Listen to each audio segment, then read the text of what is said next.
Assalamualaikum warahmatullahi wabarakatuh. Saya Siska Safira dengan NIM C1 Channel 21208. Nah, di sini saya akan menjelaskan kelanjutan tugas perpajakan materi ke-13 di bawah dosen pengampu Bapak Dr. Wilmi Eka Putra, SE, MSI. Baiklah, nah di sini kita akan membahas 5 poin materi. Yang pertama ada PPN, PPN BM, PBB, BPHTB, dan juga B material. Nah, yang pertama ialah PPN, PPN atau singkatannya ialah pajak penghasilan. Nah, dalam dasar hukumnya ialah Undang-Undang Nomor 42 Tahun 2009, di mana pajak yang dipungut atas pertambahan nilai suatu barang atau value added atau harga jual yang dikurangi dengan pembelian atau semua biaya yang dikeluarkan untuk faktor-faktor produksi mulai dari bahan baku, pembantu diterimanya biaya, ataupun yang lainnya selama proses produksi sampai dengan hasil siap jual. Nah, dalam hal ini dasar pengenaan pajak ialah yang pertama ada PPN barang di mana persentase dari tarif dikali dengan harga jual. Kalau PPN jasa ialah persentase tarif dari dan juga dikali dengan penggantian. Kalau PPN import di mana persentase tarif dikali dengan nilai import. Dan juga dengan PPN ekspor persentase dari tarif dikali dengan nilai ekspor. Nah, ini ialah tarif dari PPN. Nah, setelah mengenal apa saja barang dan juga jasa yang dikenakan PPN, nah sekarang saatnya membahas besarnya tarif yang dikenakan, di mana penentuan besarnya tarif PPN diatur dalam Undang-Undang Nomor 42 Tahun 2009 mengenai pajak pertambahan nilai barang dan juga jasa, dan juga pajak penjualan atas barang mewah. Nah, berikut ini ialah tarif dari PPN. Yang pertama ada tarif PPN 0% di mana berlaku untuk ekspor barang kena pajak berwujud, barang kena pajak dan juga barang yang tidak kena pajak, ekspor dan juga jasa kena pajak. Yang kedua ada tarif PPN 10% berlaku untuk semua produk yang beredar di dalam negeri, termasuk di daerah zona ekonomi eksklusif dan juga landasan kontinen yang di dalamnya berlaku undang-undang yang mengatur tentang kepabean. Nah, yang selanjutnya ialah tarif PPN atas barang mewah yang ditetapkan paling rendah 10% dan juga paling tinggi 200%. Nah, selanjutnya ialah khusus untuk barang dan juga jasa yang dikenakan tarif sebesar 10%, di mana besar tarif tersebut masih diubah menjadi paling rendah 5%, sehingga paling tinggi ialah 20% mengikuti peraturan pemerintah yang berlaku. Nah, tarif PPN yang dikenakan kepada pembeli akan tertulis jelas setiap bukti transaksi jual beli. Di mana misalkan kalau kita contoh yang paling mudah itu kalau kita ke tempat makan atau kafe, restoran dan lainnya, di situ akan tertera tarifnya itu 10% dari harga yang kita beli atau harga yang kita makan. Kalau kita makannya 100.000 berarti PPN yang dikenakan ialah 10.000. Nah, tarif PPN yang berlaku saat ini masih 10%, tetapi udah ada perubahan ya 11% di mana baru-baru saja disahkan. Nah, namun berdasarkan perkembangan ekonomi atau peningkatan dana untuk membangun dan juga pemerintahan, tarif dapat berkisar sebesar 5% sampai dengan 15%. Dengan tetap memakai tarif tunggal ataupun khusus dengan ekspor yang dikenakan PPN sebesar 0%. Nah, selanjutnya ialah PPNBM, di mana pajak penjualan atas barang mewah. Dalam hal ini, pajak dipungut atas penyerahan ataupun impor BKP tertentu di mana yang dikenakan PPN juga dikenakan PPN MBM. Di sini berlaku azas pemungutan di simpang, sistem pemungutannya ialah sekali dari sumbernya. Nah, tarifnya sendiri ialah dengan peraturan pemerintah dapat ditetapkan dalam beberapa kelompok tarif, yaitu paling rendah sebesar 10% dan juga paling tinggi sebesar 75%.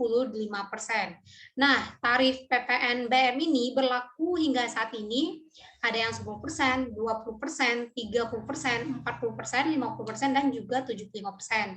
Contoh dari barang mewah ini sendiri seperti kita sering lihat ya, seperti brand LV, Hermes, dan juga lainnya, dan itu semua dikenakan pajak.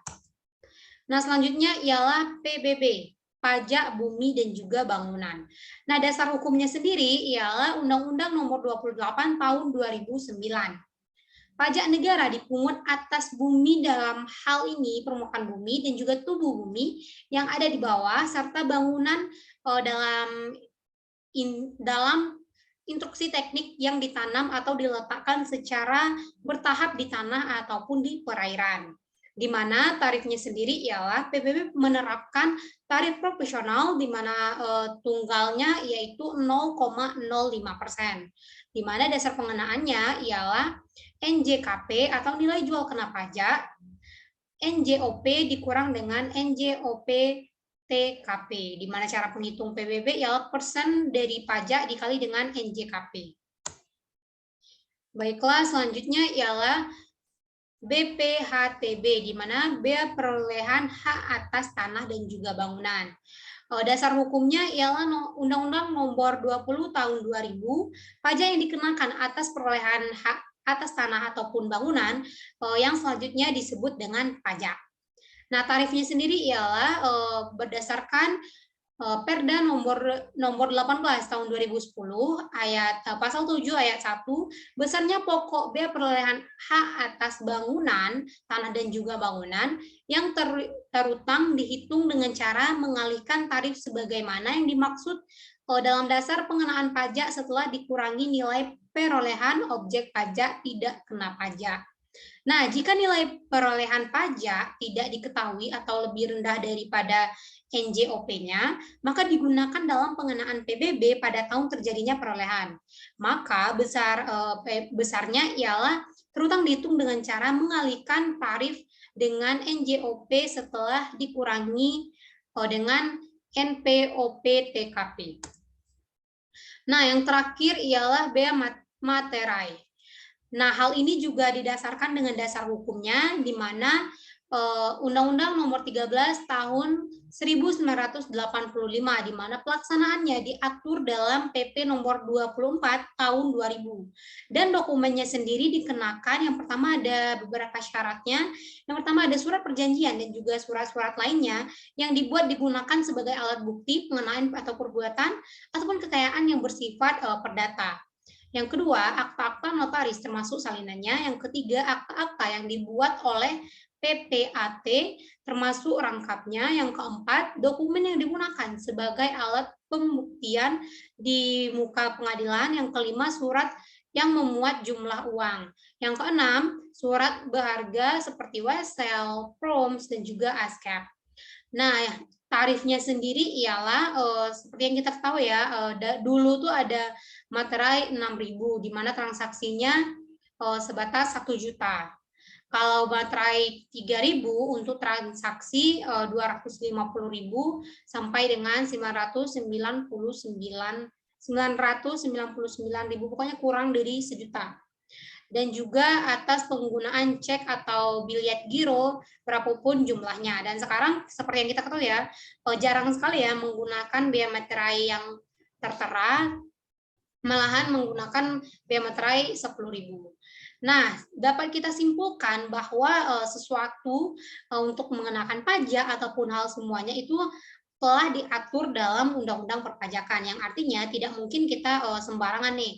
Misalkan ada seseorang nih, kita melihat orang ini kaya lah ya, memiliki barang mewah, terus pemerintah dengan seenaknya mengambil pajak karena dia lebih mampu mengambil pajak setinggi-tingginya, dan itu enggak benar ya. Di mana harus ada undang-undang yang mendasarinya dan juga tidak ada yang namanya pemaksaan, karena seperti yang kita ketahui kalau pajak dengan orang yang tidak mampu itu aja bisa tidak dikenakan pajak. Maka dari itu kita harus mematuhi peraturan perundang-undangan perpajakan yang berlaku di Indonesia. Baiklah, cukup sekian, terima kasih. Mohon maaf jika ada kesalahan. Billahi taufiq wal hidayah. Assalamualaikum warahmatullahi wabarakatuh.